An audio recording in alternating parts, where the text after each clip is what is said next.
Hey, this is Keith. Today we're going to do section 1 of the Ozark Highlands Trail, Lake Fort Smith State Park to White Rock Mountain. The we is myself and the dog Skype, and we thought we'd take you along and maybe tell you about something that happened one time.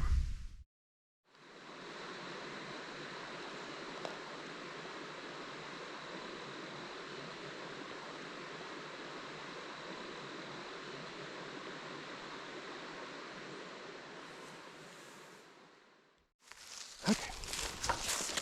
Now, as a teenager growing up in southern Arkansas, and I assume this is true for most teenage boys, being included in whatever was going on with your peers was a big deal. At this age, you wasted a lot of your time comparing yourself to others. So an invitation from older boys to sweat in a hayfield had all the elements needed to appeal to my adolescent ego.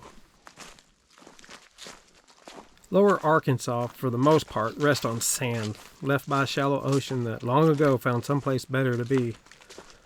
Its rolling hills are submerged now by loblolly pines and oaks, and shaped by slow streams of dark green water, trying their best to become black. This green carpet was broken by farms, squares of cleared land each with a house, a barn, and years of collected equipment. Rusty barbed wire outlined the property, its pond, and the few giant oaks which survived the clearing. They were often the farm's most dominant and isolated feature.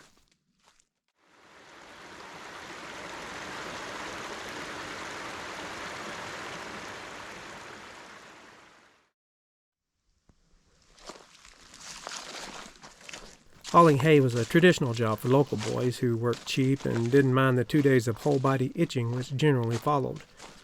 So when the invitation came, I jumped. Be at the pasture gate at 10 tonight, bring gloves. That was all the instruction provided and all I needed. For this chore, the heat of a summer day was avoided by enduring the heat of a summer night. Darkness brought some relief, but it always seemed when you were counting on it, it would just let you down, leaving you feeling a little cheated. At the gate, I melted into 3 others, all a little older. I hoped someone had done this before.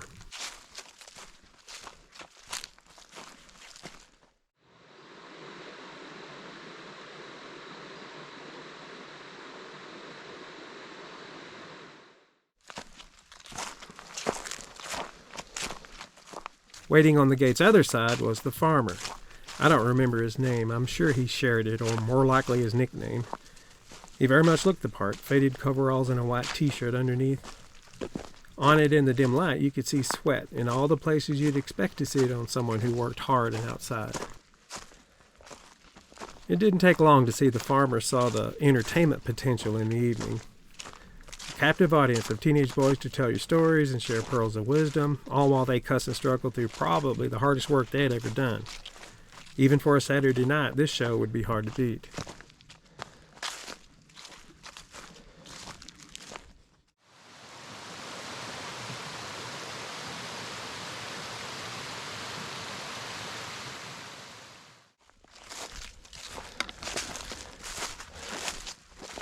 Hopping over the gate with Tim, the source of my invitation and my ride, we piled onto the wagon. The farmer, who had been twisted backward in the tractor seat, making sure all arms and legs were where they should be, swung around and pushed the throttle ahead. We began down a perfectly straight lane to its end, an open barn door. The barn was lit by a single light, showing through the door and leaking through the cracks in its walls. I could see the wagon was an assembly of parts from other machines, which at some point lost their purpose. The rush showed that transition took time probably spent behind the barn, waiting in the tall grass.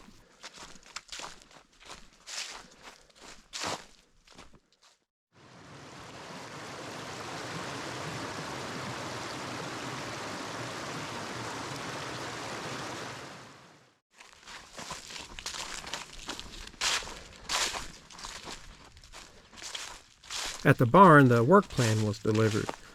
The farmer started with a joke and then a story and then another. He sounded quite optimistic about all the work he was going to watch this evening. In his summary, he lowered his voice and his eyes. It was pretty clear this was the important part.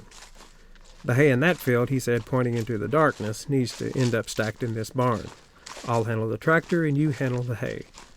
10 cents for each bale stacked. That's split between you. With the deal made, he spun back to the wheel and pointed the tractor to the nearest line of bales, lit by the tractor's sole light, wired to the cowling. The light worked well to show you what was right in front of the tractor, but you couldn't expect much more than that. It wasn't original to the tractor, judging by its homemade mount and slightly off-center placement. Maybe no lights came with the tractor, and this was an upgrade.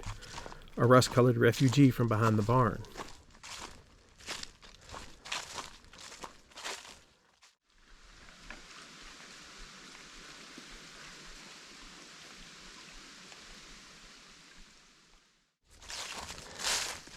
The pasture was low and dark, with one corner noticeably lower than the others.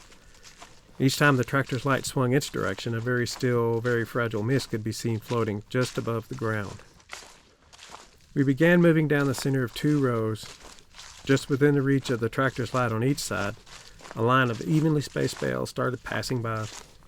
They were the definition of heavy and awkward. Each 60-pound bale was grabbed by its strings and carried to the slow, creeping wagon. There you heaved it up and pushed it onto the trailer with the knee. A stacker then arranged the bales in a way that we could get all we could on the wagon and that it held together for the ride to the barn. My job was to locate the bale as it came within the light's influence and get to it. The workflow required pace. Dawdling, as my mom would say, meant you and your grassy cube would spend the evening playing catch-up with a tractor that was literally only crawling across the landscape. A break came when 60 bales rested on the wagon. We could catch our breath on the short trip to the barn.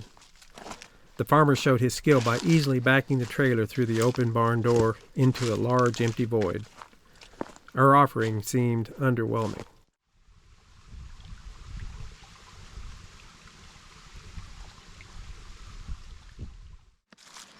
On across. We began the ant-like effort to disassemble our previous work and recreate it in a corner of the barn. As the load shrunk, the farmer entertained us. Claiming a bale for a seat, he produced a tall can of beer from one of the coverall's many pockets and settled in. It's just going to be filthy slick, isn't it? The farmer told stories that fell somewhere between intriguing and unbelievable. He talked about how things used to be and the characters he has known, and offered timely haystacking advice. He was an entertainer. He should have had his own AM radio show.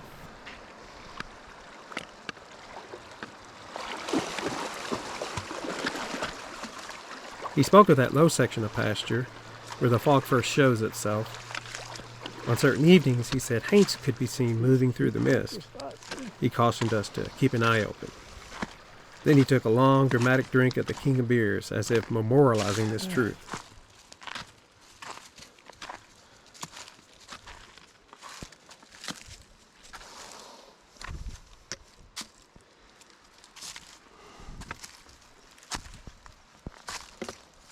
There was no mention of a past family tragedy at a nearby home or of a forgotten Civil War skirmish that didn't make the history books. It was just a place that the evening fog found first. It seemed arbitrary to me to place Haints in the low pasture simply because it seemed suitable habitat. Certainly not fair for the wandering soul who received the assignment.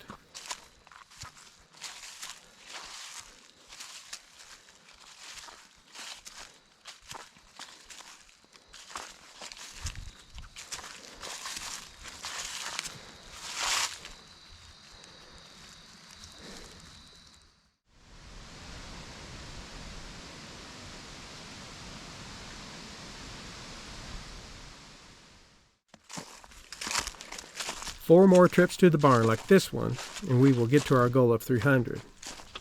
When the number 300 was presented earlier in the evening, I had no idea what that really meant. I did now. I knew exactly what it was going to take to go home with $7.50. Doesn't seem like much now, and I can't remember that it sounded like much then, but it was apparently enough to get me on this hay wagon. The little bit of cooling that did happen through the evening encouraged the mist in the low pasture. As the earth gave up each degree it had banked through the day, the mist grabbed new territory.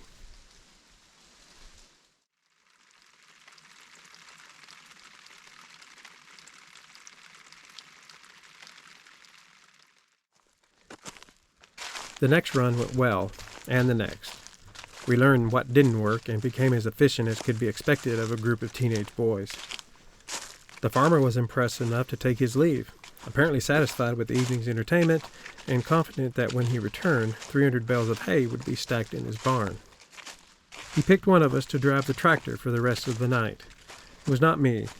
My experience with tractors at that point was limited to doing ride-alongs as a young boy with my grandfather over Texas wheat fields. He drove the tractor and I watched for jackrabbits, which would occasionally explode from a crouch and race straight away across the plain, followed by a fast-moving line of dust.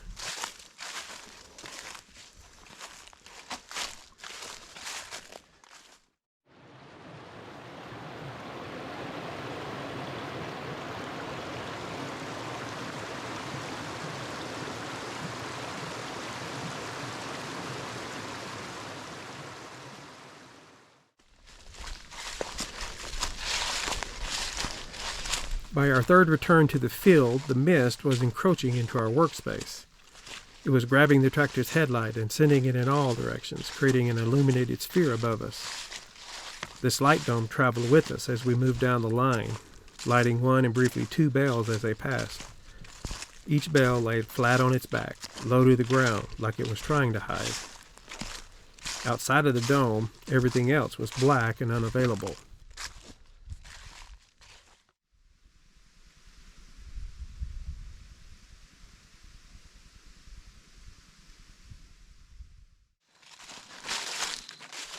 I don't remember what inspired Tim and I to climb to the top of the hay for the ride to the barn on the fourth trip. It was likely just the thought of laying down for the 5-minute tractor trip to the barn, even if on a bad mattress. The recently crowned most responsible member of our party pointed the tractor back and retraced our path. Our sphere moved with us, but left the top of the stack dark and appealing, a cool place to close my eyes. I locked my fingers around the back of my neck to shield the bale's many pokes and points. Hey, not much for comfort, but it was this stickiness that held it all together, like Legos. But on this trip to the barn, we must have missed a piece. No, this is not over.